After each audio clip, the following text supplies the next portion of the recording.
Vocês conseguem visualizar minha tela? Aham. Então, vamos lá. Bom, pessoal, então hoje a nossa aula é a aula de número 7, tá? Cujo título aí, basicamente, desse nosso encontro são os aerogeradores. Então, a gente vai estudar um pouquinho da parte dos componentes do aerogerador e trabalhar também com alguns conceitos voltados, né, voltados relacionados com a conversão eletromecânica, ok? Então, vamos lá. Só para a gente, então, fazer uma introdução do assunto, né, para retomar alguns conceitos. A gente sabe que a busca, né, pela ampliação da geração eficiente de energia renovável, ela está totalmente associada, totalmente ligada, né, ao desenvolvimento da sociedade, como a gente estudou lá na aula 1 e na aula 2. Então, a gente também tem que saber que os modernos aerogeradores surgiram basicamente da associação dos conceitos fundamentais da mecânica, tornando aí possível a captação da energia do vento para a posterior, né, conversão de energia mecânica até esse produto final. E o nosso produto final aí, no caso, né, é a energia elétrica, tá ok? Então, quais são os objetivos desse nosso encontro, dessa nossa aula de número 7? Ou seja, quais são as metas de aprendizagem? Então, basicamente, a gente vai discutir um pouquinho sobre a questão de diferenciar os aerogeradores dos moinhos de vento. Então, a gente tem que voltar um pouquinho lá na parte histórica, tá? Descrever como ocorre essa conversão eletromecânica na geração eólica. Então, aí a gente vai voltar todo o nosso estudo, toda a nossa análise para essa geração eólica, que é o nosso objeto de estudo, nosso objeto de análise. Explicar os sistemas de geração aí, né, eólicos, né, de forma autônoma. Esquematizar também um sistema autônomo de geração eólica. Então, eu vou mostrar para vocês basicamente um fluxograma, uma imagem, tá? E aí a gente vai conversar um pouquinho sobre o que significa esse sistema autônomo de geração eólica. Através disso, né, identificar os componentes de um aerogerador, já tínhamos conversado um pouquinho, então agora eu vou trazer outros conceitos que formam, que constituem, né, esses componentes de um aerogerador. Além disso, explicar os sistemas de geração eólica conectados à rede elétrica, tá bom? A gente vai comentar um pouquinho sobre as diferentes classificações e compreender as diferentes possibilidades para adequar, né, para adequação da geração a essa rede elétrica, tá bom? E no final a gente vai trabalhar um pouquinho com o conceito de hidrogênio verde, como eu tinha mencionado com vocês na aula passada, tá bom? Então vamos lá. Para que a gente possa dar continuidade à nossa aula, a gente precisa voltar um pouquinho lá na parte da crise energética de 1973, né? Onde a gente tem lá os primeiros aerogeradores modernos. Então, o que a gente precisa relembrar? A gente precisa relembrar desse contexto histórico aqui. Então, a gente sabe que a crise energética de 1973 foi causada pelo embargo do petróleo, né? Imposto aí pela Organização dos Países Exportadores de Petróleo, a países, né, que apoiaram, por exemplo, Israel na Guerra de Yom Kippur. Isso resultou naquilo que a gente conversou na semana passada, né, na alta dos preços do petróleo e, através disso, na escassez de combustível, impactando totalmente, né, essa produção de energia elétrica, né, que depende ali, no caso, né, fortemente de combustíveis fósseis. A partir disso, então, a gente tem aquela mudança no contexto, né, que é aquilo que a gente chama, então, né, de transição energética. A gente tem essa busca por alternativas. Então, esse cenário impulsionou, né, basicamente, o desenvolvimento de fontes renováveis, como é o caso da energia eólica, ok? Então, a evolução dos aerogeradores, para que vocês possam entender. Então, a Dinamarca, ela já utilizava energia eólica desde os anos aí, né, aproximadamente 1950, com o objetivo de abastecer comunidades rurais.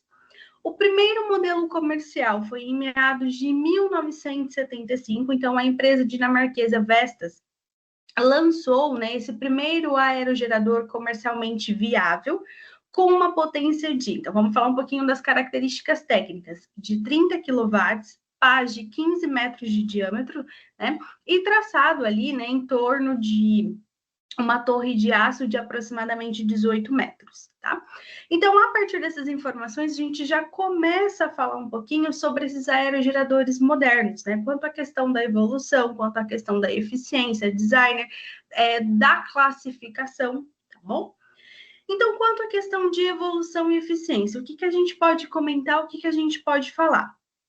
Então, os aerogeradores atuais, eles cresceram em tamanho e desempenho, sendo, portanto, né, amplamente utilizados em parques eólicos ao redor do mundo. Principais fabricantes, né, quando a gente olha para esse cenário, né, de parques eólicos. Então, a gente tem lá Vestas na Dinamarca, tá? Líder global com cerca de aproximadamente 20% do mercado. A gente também tem Siemens na Espanha, a gente tem GE nos Estados Unidos, né? E a gente não pode esquecer de um líder aí global também, que é a China, tá bom? Então, isso é importante. Bom, aqui, o livro de vocês, o livro base da disciplina, ele trouxe alguns modelos de destaque, né?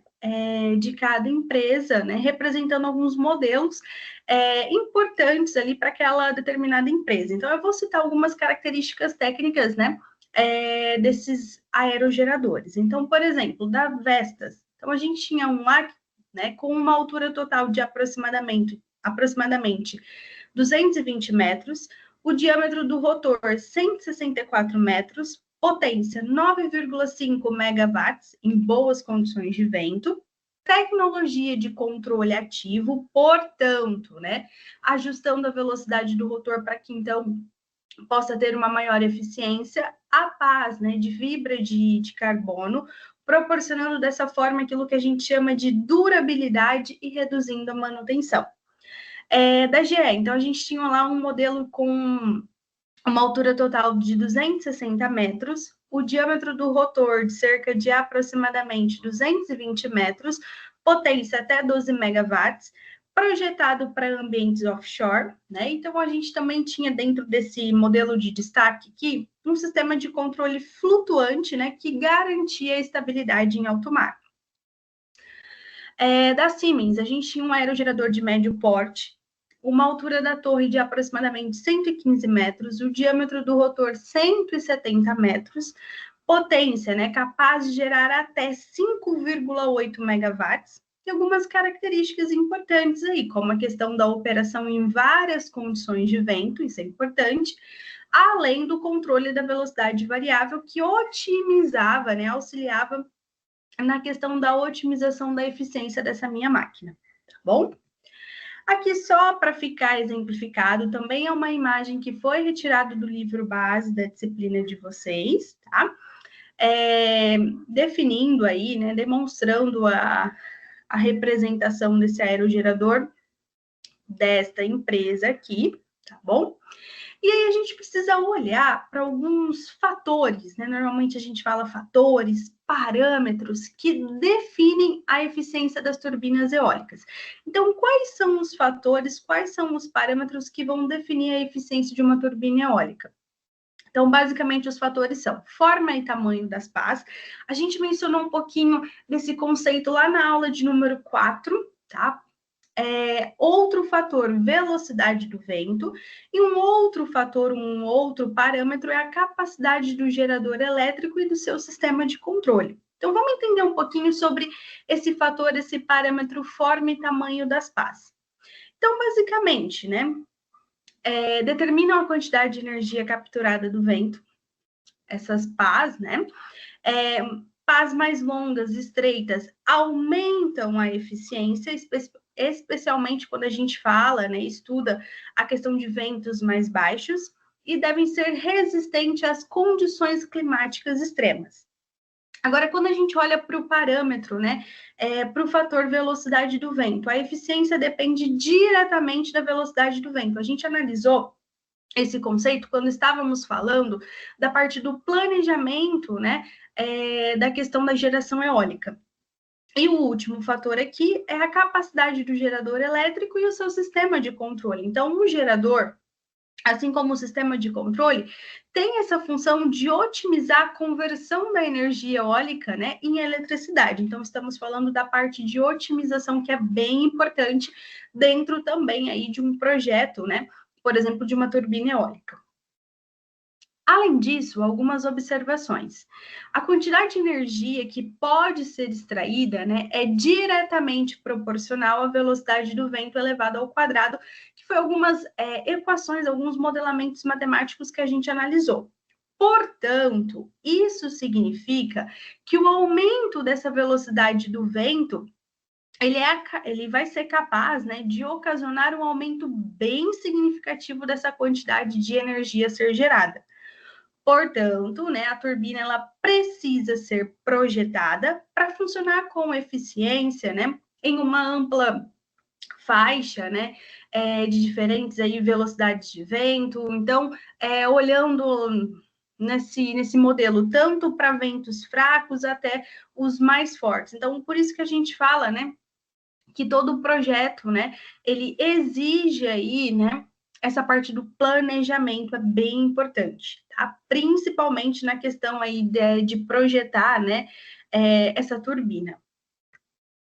E falando um pouquinho mais sobre a questão do sistema de controle. O sistema de controle de energia, ele é essencial, ele vai ser primordial para garantir que a turbina eólica opere, né, com eficiência máxima, porque a gente sabe, né, a importância dela operar com essa eficiência máxima.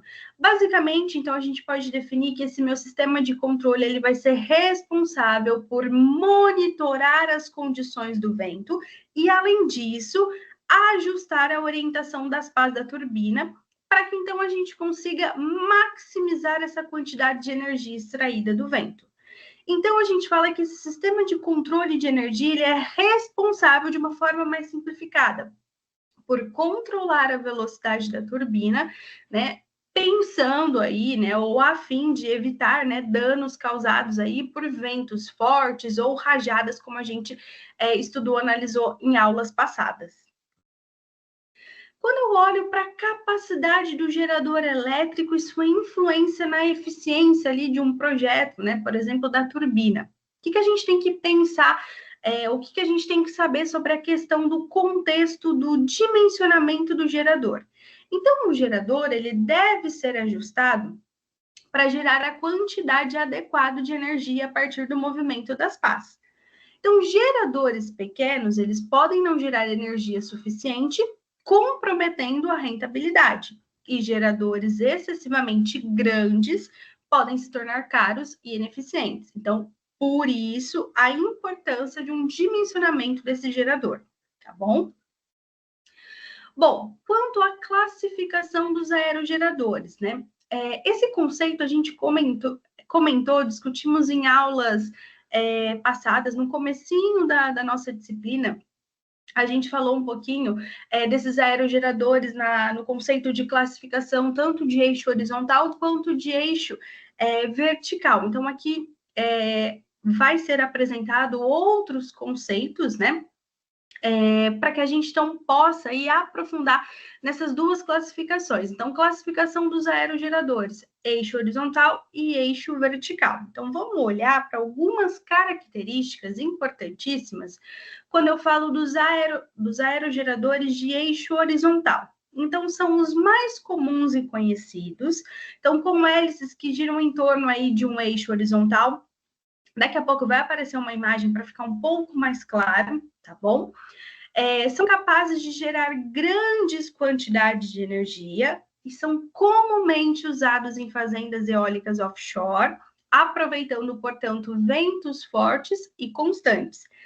Além disso, uma característica bem interessante quando a gente fala desses aerogeradores de eixo horizontal.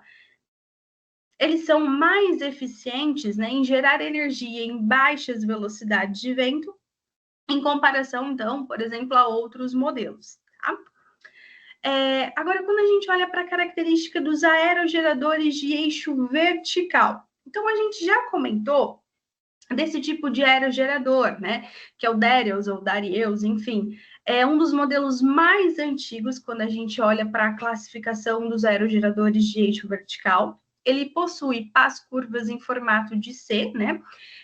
Totalmente montada ali em uma estrutura de pilar, ideal para ventos de baixa velocidade e produz menos vibração e ruído. Aí só uma observação que eu coloquei aqui para vocês, né? Esses aerogeradores, eles são mais compactos e fáceis, portanto, né, de se instalar, tornando-se uma opção popular para uso residencial. Então, quando a gente comentou sobre esse tipo de aerogerador, então a gente realmente demonstrou esse contexto aí de uso residencial ou também em áreas urbanas. No entanto, eles têm uma capacidade de geração de energia mais baixa comparado, né, com os aerogeradores de eixo horizontal, tá? E são menos eficientes em ventos fracos aí, então, só para que a gente então possa ter uma comparação. Outro tipo desses aerogeradores verticais é o Savônios, também comentamos, tá? Em aulas passadas, que ele possui um designer simples, com pás em forma de S, né? Ele captura vento de qualquer direção, melhor para locais com ventos fracos e menos eficiente comparado a outros modelos, tá? E por último, a gente tem outra classificação, mas fazendo parte aí dos aerogeradores de eixo vertical, que a gente tem o seguinte: pás retangulares conectadas a uma barra horizontal. Basicamente, ele é mais adequado para ventos fortes e ele é capaz de gerar mais energia comparado, então, com outros modelos, ok? Aqui, ó, para que vocês consigam visualizar um pouco melhor, a gente tem os tipos de turbina, lembrando que essa imagem também foi retirada do livro base da disciplina de vocês, tá? Então, a gente tem os aerogeradores de eixo horizontal, a gente tem o H-rotor, o Savônios e o Darius, tá? Então, o aerogerador aqui, ó, de eixo horizontal é o mais conhecido, né, com hélice girando em torno aqui desse eixo horizontal. A segunda imagem aqui, né, a gente consegue observar que ele tem realmente um rotor em forma de H, tá? Ele possui uma instalação simples, mas ele tem uma eficiência reduzida. Já o Savônios aqui, ele tem esse formato, né, com o formato de concha, que normalmente a gente fala, ele é mais adequado para baixas velocidades de vento. E por último, né, a gente já tem aqui pás em forma de asa de avião que a gente fala, tá bom? Então, esses são os tipos de turbinas eólica, comparando aí um pouquinho do horizontal com a classificação das turbinas eólicas de eixo vertical, tá ok? Bom, para ficar mais claro para vocês, eu trouxe algumas informações a mais, algumas características técnicas para que a gente então consiga fazer essa comparação, olhando, né, para o eixo horizontal e olhando para o eixo vertical. Então, uma turbina de eixo horizontal, eixo paralelo ao solo, importante, alta eficiência, precisa se alinhar ao vento, então a gente comentou isso já, então trazendo novamente esse conceito, instalada em torres altas, né, usada em parques eólicos. Agora, quando a gente olha para uma turbina de eixo vertical, então a gente tem que lembrar lá que eixo perpendicular ao solo capta vento de qualquer direção, tem uma menor eficiência comparada com a horizontal, instalação mais próxima ao solo, né? E normalmente é indicada ali para áreas urbanas, né? Uso residencial, como tínhamos comentado anteriormente. Aqui, para ficar um pouquinho mais fácil a comparação dos parâmetros em relação à classificação horizontal e vertical. Então, vamos entender um pouquinho. Quanto à questão da direção do vento, as turbinas, né, de ordem aí, classificadas como horizontal, ela precisa se alinhar. Já a vertical, ela capta, né, vento de qualquer direção, como mencionado. Eficiência, horizontal tem uma eficiência maior comparado com a vertical também. Quanto à questão de instalação, na horizontal a gente tem lá a torre alta, né? É um pouco mais complexa essa parte de instalação, já que quando a gente olha para o contexto da vertical, estamos falando de uma base baixa, né? A questão um pouco mais, um contexto mais simples dentro do parâmetro instalação. Manutenção, as turbinas, né, os aerogeradores, né, de ordem horizontal, então tem uma manutenção que a gente fala aí difícil, enquanto, né, A vertical, a gente fala que a gente tem uma manutenção fácil, tá? Porque a gente fala lá, pensa da questão do nível do solo. Aplicação típica, né? Então, na horizontal, a gente tem usinas comerciais, como comentamos anteriormente, já na vertical, cidades e locais com turbulência. Início da operação em aerogeradores horizontais, então requer vento mais forte, já o vertical ele funciona, né, com ventos fracos. Sensibilidade à questão da turbulência, a horizontal ela tem uma sensibilidade alta, enquanto que a vertical ela tem já uma sensibilidade um pouco mais baixa, tá? Então isso é só uma comparação para que fique um pouco mais claro para vocês a comparação dessas características, desses parâmetros técnicos, tanto da horizontal quanto da vertical, ok? Falando agora um pouquinho dos tipos de aerogeradores, como que esses aerogeradores eles podem ser classificados? Então, eles podem ser classificados como, por exemplo, como sendo offshore. Então, eles são instalados em alto mar, né, em águas profundas, né, geram grandes quantidades de energia devido aos ventos fortes e constantes, né? E aí a gente também fala que esse tipo de classificação tem uma menor rugosidade, lembrando que o termo rugosidade a gente tem que associar com a parte de obstáculos, né? Em comparação com terra. Agora, quando a gente olha para este outro tipo de definição, aerogeradores de pequena escala, né? Então, projetados aí para um uso residencial ou áreas remotas, né? Portanto, ele vai ter sim uma menor capacidade de geração de energia. Agora, quando eu falo aerogeradores aí on-grid, né? Conectados à rede elétrica convencional, portanto, eles vão fornecer energia para essa rede elétrica. Como que é a parte da instalação? Eles vão ser instalados em locais estratégicos, né? Então, como a questão ali de parques eólicos e conectados a essa minha rede por meio da presença de um inversor. Quando o aerogerador ele produz energia em excesso, ela é enviada para a rede elétrica e quando há falta de energia eólica, os demais geradores ligados à rede elétrica suprem essa demanda, tá? Agora, quando a gente fala da classificação dos aerogeradores off-grid, né? Então, a gente trabalha com um sistema totalmente isolado. Então, para locais aí, por exemplo, sem acesso à rede elétrica, eles fornecem energia, portanto, em áreas remotas, tá? E os aerogeradores off-grid, eles são conectados a um sistema de baterias, por exemplo, né? Então, quando a gente fala de bateria hoje em dia, que vem crescendo o estudo, a análise, são os íons de lítio, né? Esse sistema de baterias que armazena a energia gerada durante períodos de vento forte e libera, né, essa energia quando há pouca ou nenhuma produção de energia, tá? Então, por isso que a gente associa esses aerogeradores com um sistema ali de armazenamento de energia, ok? A gente também tem essa classificação de aerogeradores, que são os aerogeradores de levitação magnética. Então, basicamente, eles utilizam a tecnologia de levitação, né, magnética. Dessa forma, vão reduzir o atrito entre o rotor e o estator. Aí, só uma observação. Esses aerogeradores, eles são capazes de girar aí, né, com velocidade muito alta e gerar grande quantidade de energia, tornando dessa forma ideais quando a gente fala de aplicações industriais, comerciais de grande porte. Bom, no slide anterior, a gente falou muito da questão, né, de sistemas de armazenamento de energia. Então, olhando para a parte agora do contexto de armazenamento de energia eólica, o que a gente pode comentar?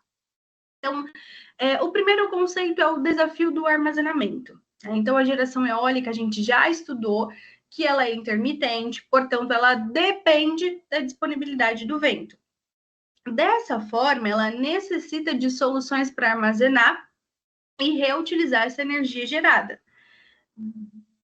Dessa maneira, a gente então vai trabalhar com essas soluções de armazenamento. Uma dessas soluções de armazenamento nada mais é do que o bombeamento de água, né? Como que é esse bombeamento de água? Então, a gente sabe que a energia elétrica ela é convertida em energia potencial mecânica e a água ela é bombeada, então, por exemplo, para reservatórios elevados, podendo ser aproveitada posteriormente, né, por usinas hidrelétricas. Dessa forma, a gente fala que essa técnica ela funciona por meio do armazenamento da energia gerada pelos aerogeradores, o qual é feito, né, pelo bombeamento de água, né, de uma represa a outra em altitudes então mais elevadas. Quando a energia é necessária, a água é liberada e dessa forma flui, né, para uma represa inferior, passando por turbinas que geram então a eletricidade. Aí só uma observação, tá? Essa técnica é uma das mais antigas e eficientes, né, formas do contexto de armazenamento de energia e tem sido utilizada em larga escala em todo o mundo. Mas a gente também tem um outro tipo de contexto quando a gente fala do armazenamento de energia, né? Então há também a possibilidade aí do armazenamento da energia em baterias. Então, nesse processo, como que é feito aí esse armazenamento? A energia gerada pelos aerogeradores vai ser armazenada em baterias que podem ser utilizadas posteriormente quando a demanda da eletricidade aumenta. Então, a gente sabe que as baterias são uma tecnologia totalmente comprovada, estão se tornando cada vez mais acessíveis e eficientes, né, no armazenamento da energia eólica. No entanto, essa solução ainda ela tem algumas limitações, tá?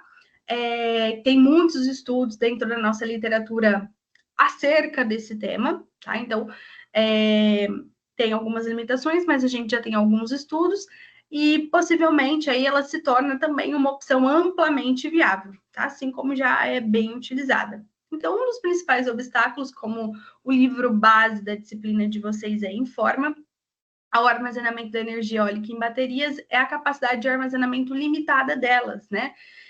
O que requer o uso de um grande número dessas baterias para que possam armazenar, né, quantidades significativas, altas, né?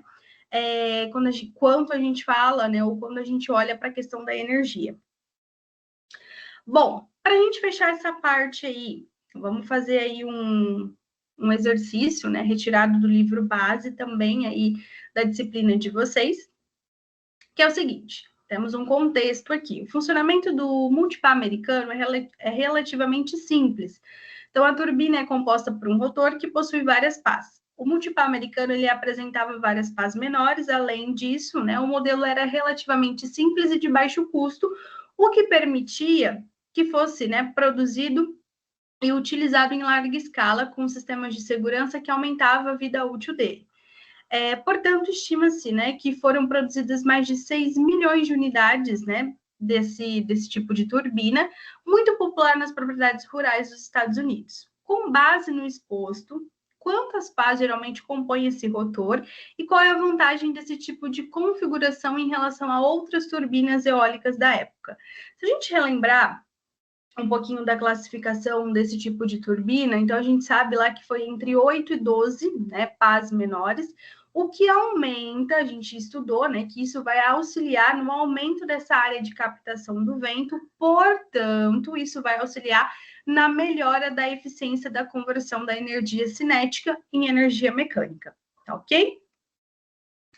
Bom, falando agora então um pouquinho sobre a questão da evolução do aproveitamento dessa energia cinética, só que para a gente falar, né, dessa evolução do aproveitamento dessa energia cinética, a gente tem que olhar para o histórico do uso da energia, relembrar esse histórico.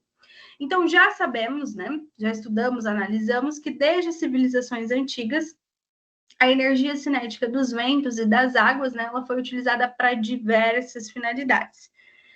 Então, basicamente, né, a gente fala que o desafio sempre foi converter essas formas naturais de energia para suprir, né, demandas crescentes aí de eletricidade.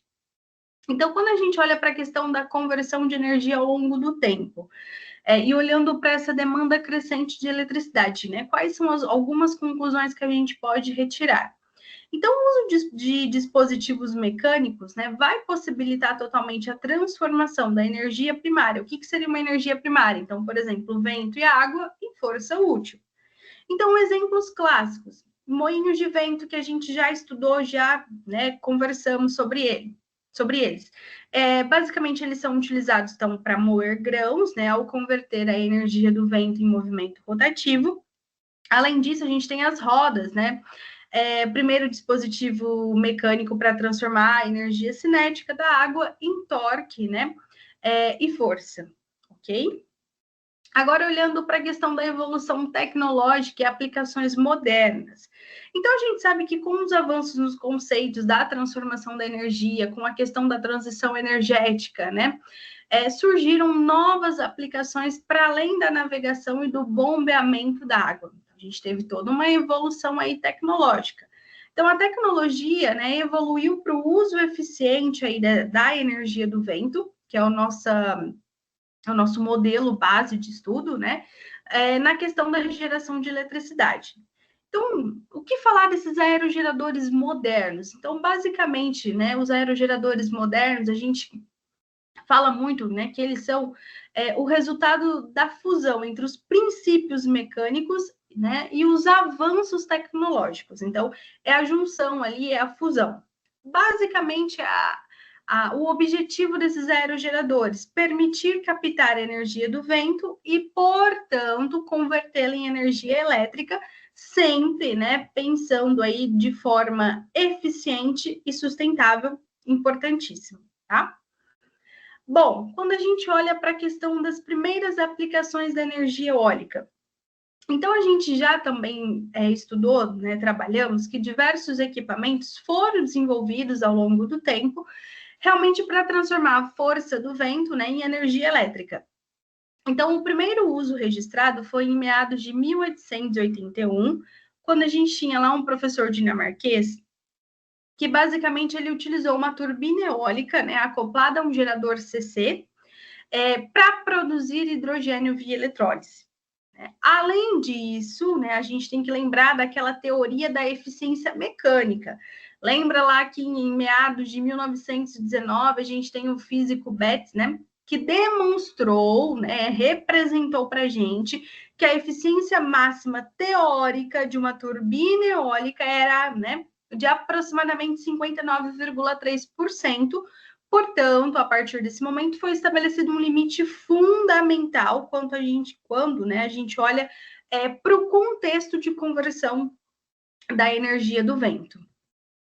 Além disso, né, se a gente olhar para o estudo dos primeiros aerogeradores comerciais, a gente tem lá em meados de 1920 os irmãos Jacobs, né? Eles desenvolveram aí um aerogerador. Então, algumas características técnicas desse aerogerador. Então, ele tinha lá um diâmetro de 4 metros, 3 pás de madeira, um controle centrífugo de passo de hélice, né, que vai permitir aí um melhor desempenho quando se fala do ajuste do ângulo das pás, conforme a velocidade. Então, conclusão, né? Quais são as conclusões que a gente consegue retirar aí? Então, desde suas primeiras versões, as turbinas eólicas, elas passaram por avanços tecnológicos e esses avanços tecnológicos, eles, né, permitiram aprimorar essa eficiência e também a questão da confiabilidade. Dessa forma, a gente fala, né, que tudo isso auxiliou, né, para que então a gente, né, tivesse aí a questão dos aerogeradores modernos. Aqui nesse slide eu coloquei para vocês a imagem, né, representativa desse aerogerador aí de Jacobs, né, idealizado em meados de 1920. Também é uma imagem retirada do livro base da disciplina de vocês, tá? Basicamente é uma representação aí esquemática desse aerogerador. Então, aqui vocês conseguem observar algumas hastes, né, verticais da parte da sustentação de toda essa estrutura, né, e uma base horizontal na região superior aí da figura, onde então a gente consegue observar toda a estrutura desse aerogerador, ok? Então, quando a gente fala do conceito de avanços tecnológicos nas turbinas eólicas, a gente tem que falar também dessa melhoria na eficiência e também na questão da redução de ruído, tá? Então, pesquisadores ao redor do mundo, eles buscam aprimorar o design das turbinas eólicas, né? Sejam elas lá de eixo horizontal ou de vertical, como a gente estudou anteriormente. Então, um dos principais objetivos, quando a gente, né, olha para o projeto de turbina de uma forma geral, é minimizar o nível de ruído. Esse nível de ruído, né, gerado ali durante todo o processo da operação, e a partir disso, né, reduzir impactos ambientais. Outro fator importante também a se analisar, né, a ser analisado, a ser estudado quando a gente olha para turbinas é a redução de custos e também a expansão do uso. Então, os custos de fabricação das turbinas é um fator essencial para sua adoção.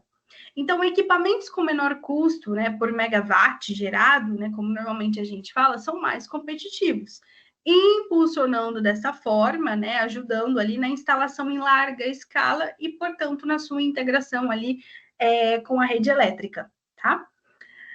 Predominância das turbinas aí de eixo horizontal. Então, como a gente comentou anteriormente, as turbinas de eixo horizontal, elas são mais utilizadas devido àquelas vantagens, né, técnicas, construtivas, né, demonstradas, e quanto à questão da sua eficiência energética também.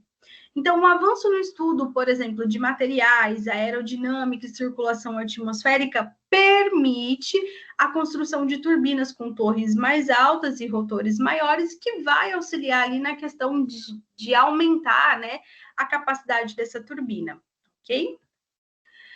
Olhando aí para a energia eólica no Brasil, olhando para o seu crescimento, né, para a questão do potencial, tá? E para a questão da expansão da capacidade instalada. Até ontem, a Agência Nacional de Energia Elétrica, ela liberou algumas informações, né, alguns dados técnicos que eu trouxe aqui para vocês quando a gente olha para esse contexto de energia eólica. Mas seguindo aqui, a gente tem que o Brasil, ele registrou aí, né, ele vem registrando um crescimento muito acentuado nessa capacidade instalada da energia eólica, tá? Só para que vocês possam entender. Então, segundo os dados recentes, tá, da Agência Nacional de Energia Elétrica, a gente conta com 1.118 usinas eólicas, sendo que 15,83% da energia gerada no país vem das eólicas, é um número bem importante. Ou seja, hoje a gente conta já com 33,6, né, gigawatts de potência instalada. Então, a gente teve uma expansão ali bem acentuada quando a gente fala desse crescimento, tá? Então, quais são os fatores que influenciam o crescimento dessa energia eólica no Brasil? Então, a expansão da energia eólica no país, né, ele depende de dois fatores principais. Então, basicamente, a infraestrutura para o transporte dos equipamentos, isso é bem importante, e também a questão da expansão e modernização das linhas de transmissão, tá? Além disso, é importantíssimo também a questão das políticas governamentais e também dos incentivos, né, para auxiliar na questão ali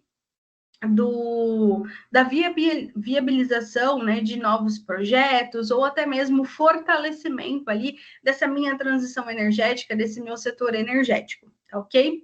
Então, só para que vocês consigam se localizar, esses números aqui são números recentes da Agência Nacional de Energia Elétrica, quando a gente olha para a expansão da energia eólica no nosso país, tá? Então, são dados recentes. Bom, falando um pouquinho da questão dos sistemas eólicos autônomos, tá? Independência da rede elétrica. Então, falar de autônomo, né, é falar dessa independência da rede elétrica. Portanto, esses sistemas, né, não dependem da rede pública de energia e eles possuem capacidade instalada reduzida, então, sendo indicados para o uso descentralizado. Basicamente, aplicações voltadas para a questão de áreas remotas, áreas isoladas. Eles são ideais para locais distantes das redes de transmissão e distribuição. E para o funcionamento eficiente, eles utilizam redes elétricas, né, compactas, como normalmente a gente fala, né, permitindo dessa forma alimentação de residências, comércios, né, por meio de uma rede de corrente alternada. Aqui temos uma imagem, essa imagem também foi retirada do livro base da disciplina de vocês, que demonstra esse sistema autônomo de geração eólica. Então, a gente consegue observar a presença de uma turbina eólica, de um sistema híbrido, né, eólico, solar, bateria, os painéis fotovoltaicos, o inversor, banco de baterias, né, para a questão do sistema de armazenamento. Algumas observações. Falar da questão autônoma é falar da descentralização. Falar de descentralização no contexto, né, do setor elétrico é falar da presença dos recursos energéticos distribuídos. Recursos energéticos distribuídos, então, para a gente relembrar, são sistemas de distribuição de energia elétrica nos quais a geração ela ocorre de forma descentralizada, né? Ou seja, a gente, então, está aproximando a fonte ao consumo. Principais características dos REDs, né? Integração de fontes renováveis, solar, eólica, biomassa e assim por diante. Presença de geradores, né, distribuídos e presença, né, da questão do sistema de armazenamento de energia. Só que quando a gente fala de redes, né, da presença desses redes, a gente está falando de uma operação bidirecional, ou seja, do fluxo de potência. Muitas vezes o excedente, né, é injetado nessa rede, que vai fazer com que a gente tenha a presença de um fluxo de potência reverso. Fluxo de potência reverso torna o sistema um pouco, né, o cálculo ali do sistema um pouco mais complexo, portanto, requer uma análise, né, mais intensificada. Além disso, a gente tem possibilidade de funcionamento conectado à rede ou em modo ilhado, né? A gente fala modo isolado ou modo ilhado. E exemplos de aplicação quando a gente fala desses recursos energéticos distribuídos, quando a gente fala dessa descentralização. Alguns exemplos, então, a gente tem lá as microgrids, né? Ou também chamadas de microredes, tá bom?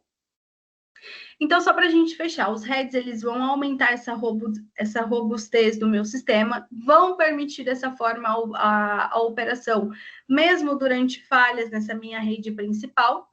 E falar de heads é falar de eficiência energética, né? A gente então busca, através da alocação desses heads, a redução dessas perdas técnicas, a gente busca ter um maior controle sobre esse consumo local. E além disso, a gente tem essa sustentabilidade, né? Que vai favorecer totalmente, né, o uso de energias renováveis. Esse uso dessas energias renováveis vão contribuir totalmente para a redução das emissões aí do CO2, por exemplo, tá? Então, objetivo de uma integração híbrida, como apareceu naquela imagem, né? Combinar diferentes fontes e tecnologias, então, para que a gente possa garantir um fornecimento contínuo, estável e limpo de energia. Componentes principais quando a gente olha para essa integração híbrida, né? Então, eu tenho painéis fotovoltaicos, desculpa, né? Representado aí pela geração solar intermitente diurna, turbinas, né? Eólicas ou hidráulicas, então a gente trabalha com uma geração que a gente fala complementar. Complementar, já que estamos falando aí da forma noturna ou contínua, e também, né, temos que trabalhar com a questão das baterias, do sistema de armazenamento de energia, né? Armazenamento para regular a oferta e demanda, tá? Benefícios da integração. Então, basicamente, quais são os benefícios quando eu olho para uma integração híbrida? Complementariedade energética, ou seja, eu estou auxiliando na redução dessa variabilidade de geração. Eu também tenho como benefício ali, né, a questão da maior autonomia operacional, inclusive quando eu olho para um modelo isolado, para um modelo que a gente também fala ilhado, estabilidade e qualidade de energia oferecida, né? Lembrando aí que a gente tem que o sistema elétrico de potência ele engloba, né, três grandes partes: geração, transmissão e distribuição de energia elétrica, sendo que um dos objetivos, né, é fornecer energia elétrica aí de forma contínua, de forma confiável e com qualidade, tá? Além disso, a gente tem essa otimização do uso das fontes renováveis e, portanto, a redução de custos com geração convencional, ou seja, eu estou falando aí de uma integração de uma geração solar intermitente, de uma geração complementar através de turbinas e da presença de um sistema de armazenamento de energia ali, por exemplo, em baterias, para mitigar, né, totalmente aquele problema do fluxo reverso, né, que eu estava comentando com vocês anteriormente. Bom, na nossa próxima aula, na aula de número 8, a gente termina essa parte das características dos aerogeradores, tá bom? E a gente segue aí com outros conceitos. Então, por hoje, era isso. Tenha todos uma boa noite. Certo, muito obrigada, professora. Pessoal, até a próxima semana. Até, Camila. Tchau. Tchau.